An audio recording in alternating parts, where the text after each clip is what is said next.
सध्या जिकडे तिकडे एकच चर्चा चालू आहे ती म्हणजे पुष्पा पुष्पा पुष्पा पुष्पा 2 हा चित्रपट सध्या आला आहे, प्रचंड मार्केट गाजवतोय।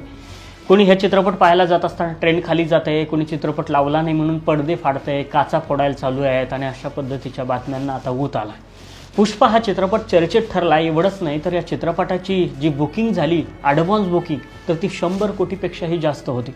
आणि ही बातमी वाचली आणि कुठंतरी त्या बातमीवरती 2 मिनिटं मी तसा शांत होतो। चित्रपट यायच्या अगोदर 100 कोटीची ॲडव्हान्स बुकिंग। एका बाजूला चित्रपट रिलीज व्हायच्या आधी 100 कोटी एवढी बुकिंग होते आणि दुसऱ्या बाजूला आम्ही उन्हातान्हात राबून रस्त्यावरती मेथीच्या जुड्या घेऊन बसलं तर 10 रुपयाला सुद्धा एक मेथीची जुडी लोकांना जड वाटायला लागते। मग हे नेमकं का घडतं? जी लोक 100 कोटी एवढी ॲडव्हान्स बुकिंग करू शकतात, एवढंच नाही तर तिथं जाऊन 500-600 रुपये तिकीट फाडून चित्रपट पाहू शकतात, ती लोक रस्त्यावरची 10 रुपयाची शेतकऱ्याची जुडी नेमकी का घेऊ शकत नाहीत? हा प्रश्न अजूनही मला याचं उत्तर सापडलं नाही। बराच वेळ